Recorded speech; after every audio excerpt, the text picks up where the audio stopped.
Nesta aula nós vamos falar sobre a perda do produto ou proveito do crime. Mas antes, eu gostaria que você fizesse a leitura dos artigos 91A e seguintes antes de assistir este vídeo. É muito importante que você faça a leitura da lei para conhecer o que aconteceu.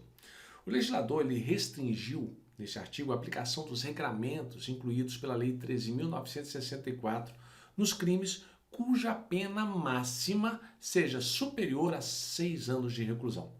Portanto, não cabe a decretação da perda de bens, com base no artigo 91A do Código Penal, em todos os delitos. Não cabe. Somente se a pena máxima for superior a 6 anos de reclusão. Anote aí. Agora, a perda dos bens ela é decretada com fundamento na existência de produto ou proveito do crime. A ideia é alcançar bens do condenado sem exigência de comprovação de que eles decorrem diretamente da atividade criminosa ou ainda que ela deriva dela, por conversão dos bens.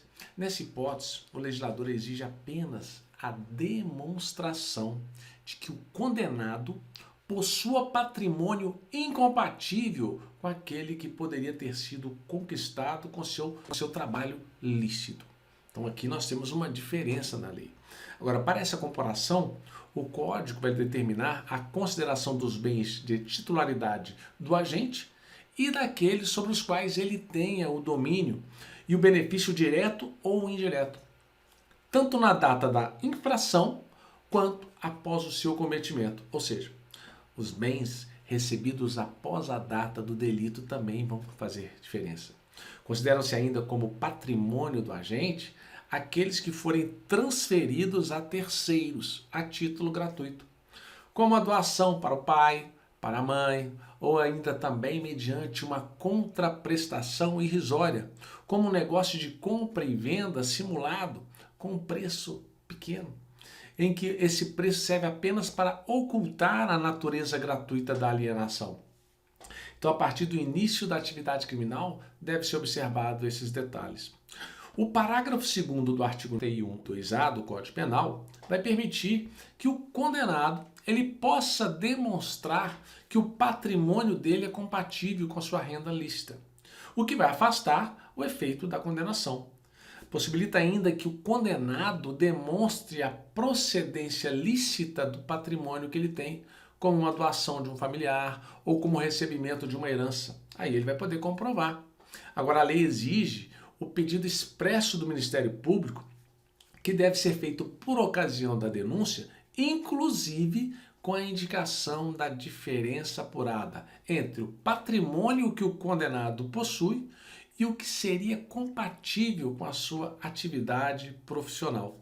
Na sentença, o juiz deverá ainda declarar a diferença efetivamente apurada após o exercício do contraditório e o da ampla defesa, com a especificação dos bens que terão a perda decretada. Por fim, o parágrafo 5º do artigo 91A do Código Penal prevê uma regra específica para os instrumentos que forem utilizados para a prática de crimes. Isso é, por organizações criminosas e por milícias. Nesses casos serão declarados perdidos em favor da União ou do Estado, dependendo da justiça onde estiver tramitando aquela ação penal. Ainda assim, especifica-se que também deve haver a perda, ainda que tais instrumentos não ponham em perigo a segurança das pessoas, a moral das pessoas ou a ordem pública, e nem ofereçam sério risco de ser utilizados para o cometimento de novos crimes. Se for caso de competência da Justiça Estadual, a perda dos instrumentos do bem, do crime, será em favor do Estado. Sendo de competência da Justiça Federal, os instrumentos do crime devem ser perdidos em favor da União. Agora, com tudo isso, apesar de não haver menção a ser esse efeito automático ou não, a redação indica a necessidade de decretação judicial. Deverão ser declarados perdidos. Além disso, a previsão está em um artigo que menciona a necessidade de determinação na sentença que isso ocorra. Desse modo, entendo ser também um caso de efeito não automático que deve ser decretado pelo juiz na forma expressa a perda dos bens, a perda do produto do crime. Até o próximo vídeo e bons estudos.